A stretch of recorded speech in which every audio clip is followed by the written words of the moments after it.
এই জগতত হয়তো কোনেও এনে তপস্যা কৰা নাছিল, যি তপস্যা মা পাৰ্বতীয়ে মহাদেৱক পাবলৈ কৰিছিল। যদি তপস্যা পাৰ্বতীৰ আছিল, তেন্তে শিৱ নিশ্চয় অপেক্ষা কৰি আছিল। যদি সীতাৰ চকুত চকুলো আছিল, তেন্তে ৰামও নিশ্চয় হাহাকাৰ আছিল। ৰাধাই যদি কৃষ্ণক বিচাৰি নাপালেহেঁতেন, তেন্তে নিশ্চয় আধৰুৱা কৃষ্ণও আছিল। শক্তি অবিহনে শিৱ অসম্পূৰ্ণ, শিৱ অবিহনে শক্তি অসম্পূৰ্ণ। নমস্কাৰ প্ৰিয় দৰ্শক, আমাৰ জীৱনলৈ পূৰ্ণ এটি সংযোজনৰ মানসেৰে আহক এটি পুৰণি আখ্যান শ্ৰৱণ কৰোঁ। হৰগৌৰীৰ কৃপা প্ৰাপ্তিৰ বাবে ভিডিঅ'টি সম্পূৰ্ণ শ্ৰৱণ কৰিব। লগতে ভিডিঅ'টি লাইক, শ্বেয়াৰ, চেনেলটি ছাবস্ক্ৰাইব আৰু কমেণ্ট বক্সত হৰগৌৰীৰ প্ৰশংসা কৰিবলৈ নাপাহৰিব। আখ্যানটি শিৱ মহাপুৰাণৰ জ্ঞান সংহিতাত বৰ্ণিত পাৰ্বতীৰ তপস্যা আৰু হৰগৌৰীৰ সংবাদ। আখ্যানটিৰ আৰম্ভণি নৈমিষাৰণ্যৰ মুনিসকলৰ জ্ঞান চৰ্চাৰ দ্বাৰা হৈছিল।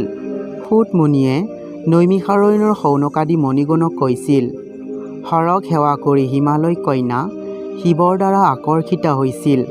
কিন্তু কামদেৱ ভস্ম হোৱাৰ লগে লগে শিৱ অন্তৰ্হিত হোৱাত পাৰ্বতীৰ মনত মহাদুখ হৈছিল। তেওঁ দুখ মনে হা হতাস্মি বুলি নিজৰ ৰূপক নিন্দা কৰিছিল। খোৱা লোৱা শোৱা আদি সকলো সময়তে নিজৰ ৰূপৰ নিন্দা কৰিছিল। তেওঁ অনবৰত শিৱক মনতে স্মৰণ কৰি আছিল। তেওঁ দুখ মনে থকা বাবে নাৰদে তেওঁক দেখা দি কৈছিল, হে দেৱী, এনেদৰে অনবৰত দুখ কৰি নাথাকিবা। শিৱক লাভ কৰিবলৈ তেওঁক তপস্যা কৰাৰ বাহিৰে আন কোনো উপায় নাই। ব্ৰহ্মা আদি দেৱগণেও তেওঁক তপস্যা নকৰাকৈ লাভ কৰিব নোৱাৰে। গতিকে তুমি তেওঁক তপস্যা কৰা। নাৰদে তেনেদৰে পাৰ্বতীক জনাই বীণা বজাই নাৰায়ণ নাৰায়ণ বুলি আন স্থানলৈ গমন কৰিছিল। তেতিয়া দেৱী উমাই কঠোৰ তপস্যা কৰিবলৈ সিদ্ধান্ত গ্ৰহণ কৰিছিল। তেওঁ হিমালয় পিতৃ ওচৰলৈ গৈ কৈছিল, হে পিতা, মই শিৱক আৰাধনা কৰিবলৈ বনৰ মাজলৈ যাব খুজিছোঁ। আপুনি মোক অনুমতি প্ৰদান কৰক। পাৰ্বতীৰ কথা শুনি পৰ্বতৰাজ হিমালয়ে প্ৰথমে পাৰ্বতীক বনৰ মাজলৈ গমন কৰি শিৱ আৰাধনা নকৰি গৃহত থাকিয়েই শিৱক আৰাধনা কৰিবলৈ কৈছিল। গৃহত থাকি শিৱক ধ্যান কৰিলে বাধাপ্ৰাপ্ত হ'ব বুলি বুজাই দি বনলৈ গমন কৰাৰ ইচ্ছা কৰাত হিমালয়ে শেষত সন্মতি প্ৰদান কৰিছিল আৰু তেওঁক শুশ্ৰূষা কৰিবৰ বাবে একাধিক বান্ধৱীক তেওঁৰ সৈতে যাবলৈ দিছিল। পাৰ্বতীয়ে পিতৃৰ অনুমতি পোৱাৰ পাছত মাতৃ মেনকাকো তেওঁৰ মনৰ কথা বিৱৰি কৈছিল। গাভৰু কন্যা বনলৈ গ'লে বিপদৰ আশংকা কৰি মেনকায়ো প্ৰথমে উমাক বাধা দিছিল। তেওঁ উমাক কোলাত বহুৱাই লৈ বৰকৈ মৰম কৰি কৈছিল, হে আই পাৰ্বতী, পূৰ্বতে তুমি বহুদিন তপস্যা কৰি গৃহত উপস্থিত হৈছা। এতিয়া পুনৰ তপস্যা কৰিবলৈ কিয় বনৰ মাজলৈ যাবলৈ ইচ্ছা কৰিছা? তোমাৰ কি দুখ হৈছে? তোমাৰ কিহৰ অভাৱ হৈছে কোৱা? এই পৰ্বতত বিভিন্ন দেৱতা ভ্ৰমণ কৰি ফুৰে। ইয়াত বিভিন্ন তীৰ্থস্থানো আছে। এই পৰ্বতলৈ বহু ঋষিয়ে তপস্যা কৰিবলৈ আহে। এনেহেন পৰম পবিত্ৰ স্থান পৰিত্যাগ কৰি তুমি আন বনলৈ গমন কৰিবৰ ইচ্ছা কিয় কৰিছ? হে আইজনী, তুমি গৃহত থাকি তপস্যা কৰি থাকা। ইয়াত থাকি তপস্যা কৰিলেই তুমি সিদ্ধি লাভ কৰিব পাৰিবা। হে আই উমা, তুমি মহাদেৱক কিয় পতিৰূপে পাবলৈ ইচ্ছা কৰিছা? তুমি ৰাজকন্যা। মহাদেৱ সৰ্বত্যাগী গৃহহীন দেৱতা। তেওঁ জানো তোমাক সুখেৰে ৰাখিব পাৰিব? তুমি মহাদেৱৰ কথা চিন্তা নকৰি আন যিকোনো দেৱতাক স্বামীৰ বৰণ কৰি সুখেৰে থাকা। তুমি মোৰ অতি মৰমৰ জীয়ৰী। মই তোমাৰ দুখ দেখিলে কেনেকৈ সহ্য কৰিম কোৱাচোন আই? তুমি মহাদেৱৰ কথা মনৰ পৰা আঁতৰ কৰা। একান্তই যদি তুমি মহাদেৱকৈ স্বামীৰূপে পাবলৈ কামনা কৰিছা, তেতিয়া তেওঁক এই গৃহত থাকিয়েই তপস্যা কৰা। বনলৈ যাব লাগিছে কিয়? মাতৃৰ কথা শুনি পাৰ্বতীয়ে গৃহত থাকি কিছুদিন শিৱক আৰাধনা কৰিছিল যদিও মানসিক শান্তি লাভ কৰিব পৰা নাছিল। মেনকাই সদায় পাৰ্বতীক দুখ মনে থকা লক্ষ্য কৰি শেষত পাৰ্বতীক গভীৰ বনলৈ গমন কৰি তপস্যা কৰাৰ অনুমতি প্ৰদান কৰিছিল। তেতিয়া পাৰ্বতীয়ে পিতৃ মাতৃক প্ৰণাম জনাই হিমালয়ৰ পাদদেশৰ গভীৰ অৰণ্যৰ মাজত প্ৰৱেশ কৰি একান্ত মনে শিৱক ধ্যান কৰিছিল। তেওঁক শুশ্ৰূষা কৰিবলৈ কেইজনীমান সখীও গৈছিল। সখীগণে ফল ফুল কুশ আদিবোৰ নিতৌ পাৰ্বতীক যোগান ধৰিছিল। পাৰ্বতীয়ে যথাবিধিমতে শিৱৰ পূজা কৰি একান্ত মনে ধ্যান কৰিছিল। তেওঁ এটি শিৱলিংগ মূৰ্তি নিৰ্মাণ কৰি সেই মূৰ্তিক পূজা কৰিছিল। উমাই তেনেদৰে সদায় শিৱক পূজা আৰু ধ্যান কৰা দেখি শিৱ সন্তুষ্ট হৈছিল। তেওঁ এদিন কঁকালত মৃগচৰ্ম পৰিধান কৰি কান্ধত যজ্ঞসূত্ৰ, হাতত পলাকদণ্ড, কমণ্ডলু আৰু ছত্ৰ ধাৰণ কৰি গাত ভস্ম সানি এটি বাওনা ব্ৰাহ্মণৰ ৰূপ ধাৰণ কৰি পাৰ্বতীৰ আশ্ৰমত উপস্থিত হৈছিল। উমাৰ আশ্ৰমৰ প্ৰভু পঞ্চানন সেই ৰূপে উপস্থিত হোৱাত পাৰ্বতীয়ে ধ্যান কৰা আসন পৰিত্যাগ কৰি সখীগণৰ সৈতে সেই ব্ৰাহ্মণৰূপী হৰক আদৰিছিল। তেওঁক পাদ্য অৰ্ঘাদিৰে যথাবিধিমতে পূজা কৰি আসনত বহিব দিছিল। তাৰ পাছত ফলাহাৰ কৰিব দি কৈছিল, হে পূজনীয় সন্যাসীবৰ, তুমি ক'ৰ পৰা আহিলা আৰু কলৈ যাবৰ ইচ্ছা কৰিছা? তোমাৰ আশ্ৰম কোন স্থানত অৱস্থিত দয়া কৰি জনোৱা। পাৰ্বতীৰ কথা শুনি সন্যাসীৰূপী শিৱই কৈছিল, হে দেৱী, মই বাৰাণসী ধামত থাকোঁ। বৰ্তমান মই নানা তীৰ্থ ভ্ৰমণ কৰি ফুৰিছোঁ। তোমাৰ এই আশ্ৰমৰ পৰা মই পুনৰ পৃথুদকলৈ গমন কৰিম। উমাই কৈছিল, হে সন্যাসীবৰ, তুমি বহু তীৰ্থ ভ্ৰমণ কৰিলা আৰু বহু তীৰ্থৰ জলত স্নান কৰিলা। কোন তীৰ্থত কোন পুণ্যফল লাভ কৰিলা ক'বা নেকি? তীৰ্থৰ কথা শুনি মোৰ প্ৰবল হেঁপাহ হৈছে। তুমি যে পৃথুদকলৈ যাব খুজিছা, তাত কি পুণ্যফল লাভ কৰিব পাৰিবা, মোক দয়া কৰি জনোৱা নেকি?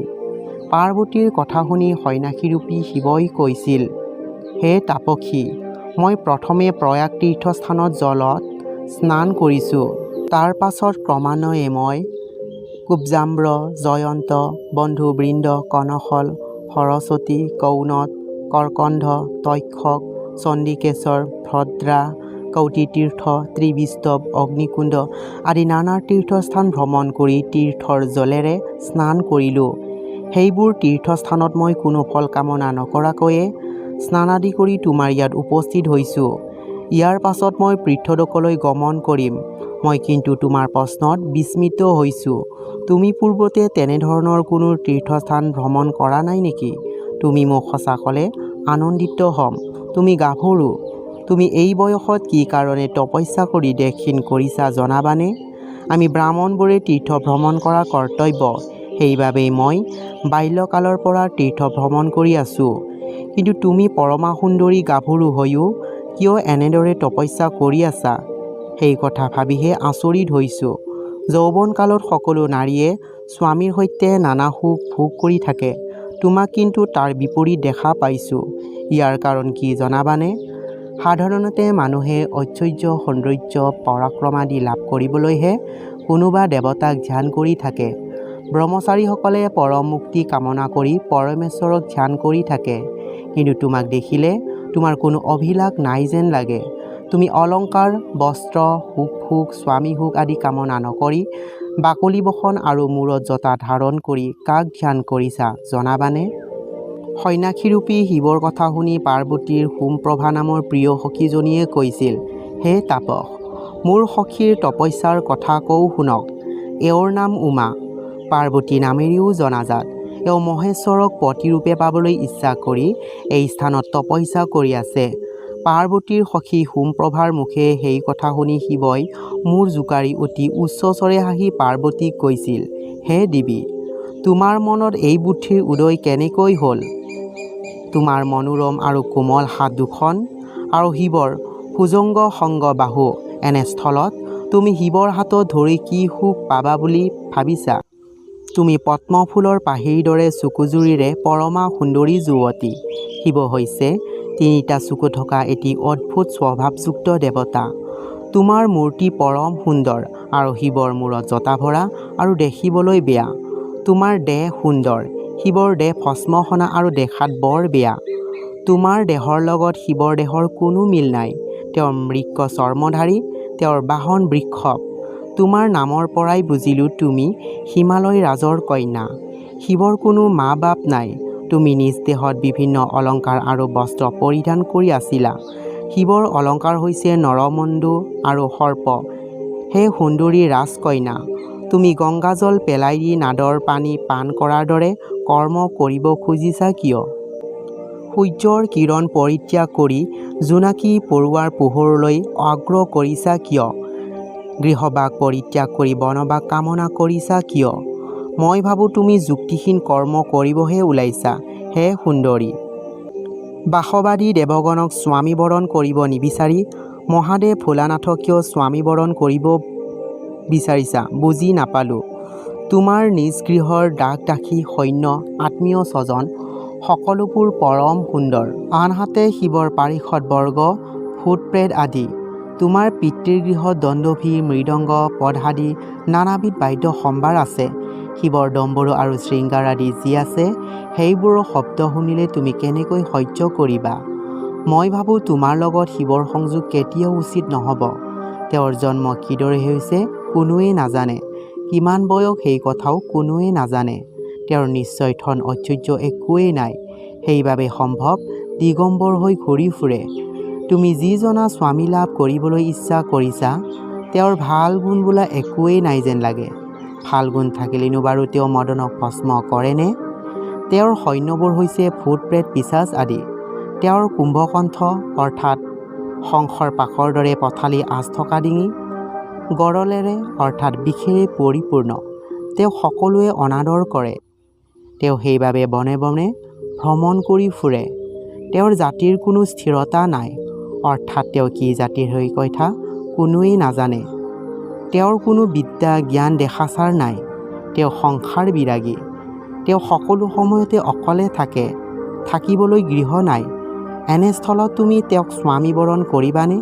হে ৰাজকন্যা, মই মহাদেৱক ভালদৰে চিনি পাওঁ। তেওঁ আনে পৰিত্যাগ কৰা দ্ৰব্যবোৰহে ভাল পায়। শিৱই শ্মশানে শ্মশানে বাস কৰে। হে তাপসী ৰাজকন্যা, তুমি শিৱৰ আশা পৰিত্যাগ কৰা। সন্যাসীৰূপী শিৱৰ সেইবোৰ কথা শ্ৰৱণ কৰি দেৱী পাৰ্বতী ভীষণ ক্ৰোধিতা হৈছিল। তেওঁ সেই সন্যাসীৰূপী শিৱক ক্ৰোধভাৱে কৈছিল, হেৰা সন্যাসী, তুমি অতি মূঢ়। তুমি শিৱৰ বিষয়ে একোৱেই নাজানা।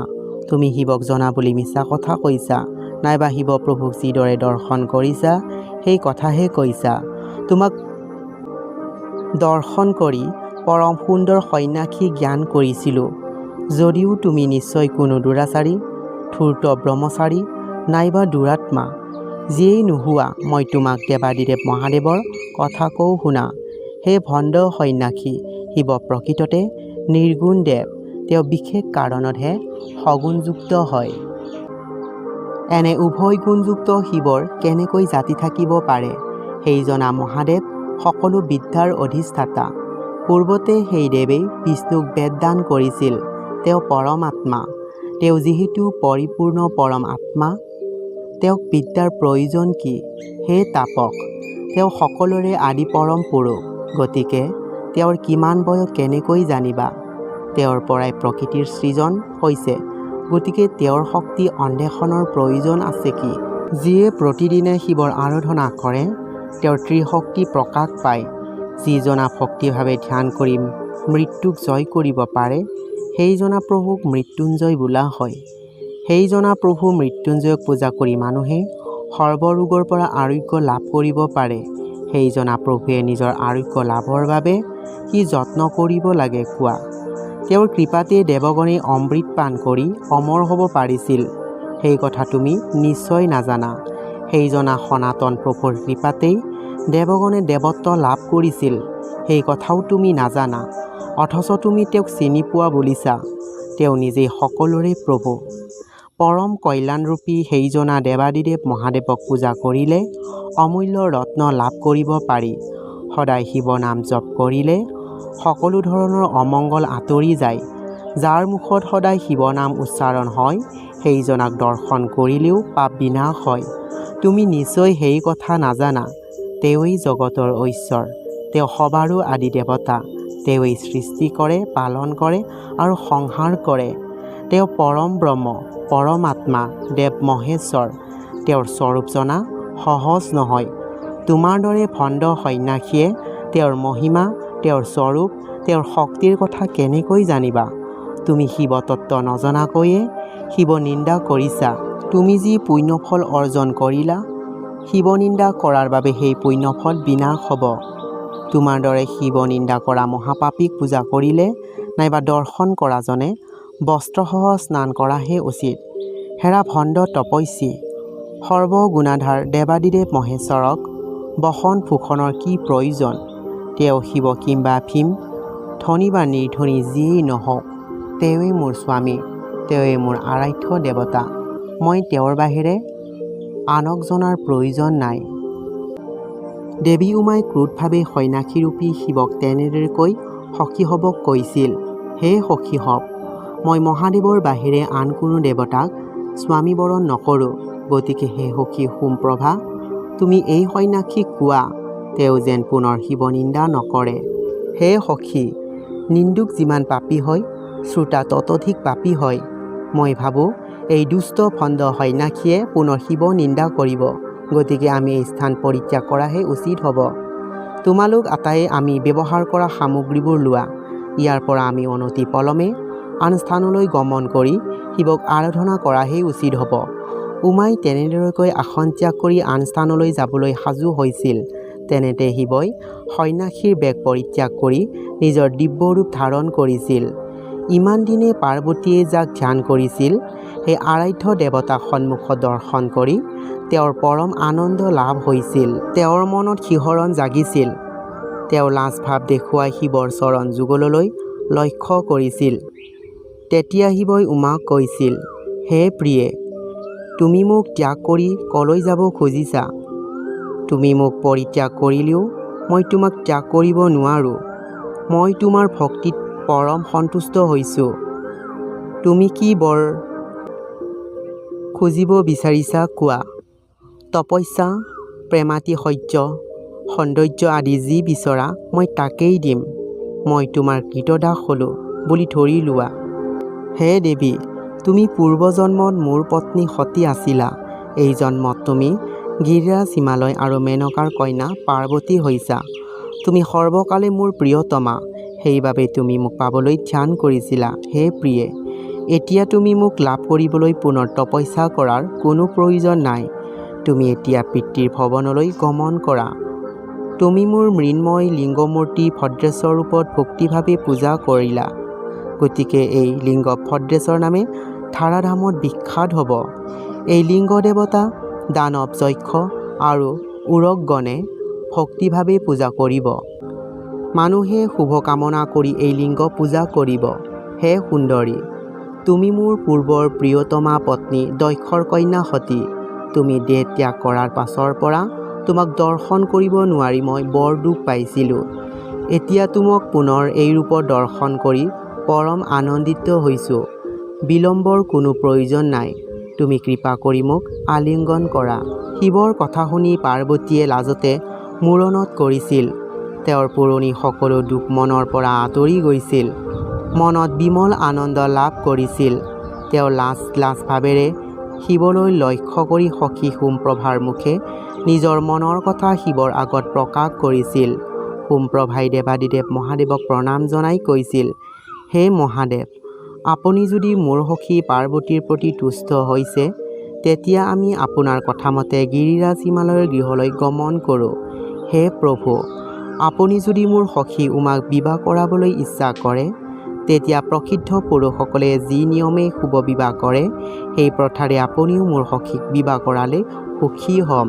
আপুনি দৰাৰ বেশেৰে মহাসুমাৰু গিৰিৰাজ হিমালয়ৰ গৃহত উপস্থিত হৈ পাৰ্বতীৰ পাণি গ্ৰহণ কৰক। আপুনি হিমালয়লৈ গৈ মোৰ সখীক বিধিমতে বিবাহ কৰালে গিৰিৰাজৰ গৃহ পবিত্ৰ হ'ব আৰু হিমালয় পৰ্বতৰ সকলো তীৰ্থস্থান পৰম পবিত্ৰ হ'ব। হে পশুপতি, দয়া কৰি মোৰ সখী পাৰ্বতীক বিয়া কৰাওক। এতিয়া আমাক দয়া কৰি গৃহলৈ যোৱাৰ অনুমতি প্ৰদান কৰক। পাৰ্বতীৰ সখী সোমপ্ৰভাৰ মুখে পাৰ্বতীৰ মনৰ কথা জানি শিৱই মৃদু হাঁহি মাৰি পাৰ্বতীক উদ্দেশ্য কৰি কৈছিল, দেৱীৰ যি ইচ্ছা তাক পালন কৰা ভক্তৰ কৰ্তব্য বুলি জানো। মই তোমাৰ সখী তথা মোৰ আৰাধ্য দেৱী কথা শিৰোধাৰ্য কৰিলোঁ। দেৱীৰ ইচ্ছাই মোৰ ইচ্ছা। তেনেদৰে কৈ কেৰাহীকৈ দেৱী পাৰ্বতীৰ পিনে লক্ষ্য কৰি শিৱই সেই স্থানৰ পৰা অন্তৰ্হিত হৈছিল। তেওঁ পৃথুদক তীৰ্থ দৰ্শন কৰি স্নান কৰি নন্দীৰ সৈতে মন্দৰাচলত উপস্থিত হৈছিল। শিৱ মন্দৰাচলত উপস্থিত হোৱাত মন্দৰাচলে পৰম আনন্দিত হৈ বাদ্য অৰ্ঘাদিৰে পৰম শ্ৰদ্ধাৰে শিৱৰ চৰণ বন্দনা কৰিছিল। মহাদেৱে মন্দৰাচলৰ ভক্তিভাৱত সন্তুষ্ট হৈছিল। দেৱী উমাই শিৱৰ কথা চিন্তা কৰি সখী শৱৰ সৈতে যথাসময়ত পিতৃগৃহত উপস্থিত হৈছিল। পাৰ্বতীয়ে তপস্যা কৰি সফলতাৰে গৃহলৈ উভতি যোৱাত পিতৃ মাতৃৰ মনত বিমল আনন্দ লাভ হৈছিল। তেওঁক দৰ্শন কৰি আত্মীয়গণেও পৰম আনন্দ লাভ কৰিছিল। আটায়ে পাৰ্বতীক সাৱটি ধৰি তপস্যা সফল হোৱাৰ বাবে মৰম কৰিছিল। পাৰ্বতীক তেতিয়া স্নান কৰাই দেশত সুগন্ধি চন্দন লেপন কৰি দি আটায়ে প্ৰণাম কৰিছিল। সুতমুনিয়ে নৈমিষাৰণ্যৰ মুনিগণক কৈছিল যে শিৱ পাৰ্বতীৰ সেই কথা শ্ৰৱণ কীৰ্তন কৰিলে মানুহৰ পাপ বিনাশ হয়।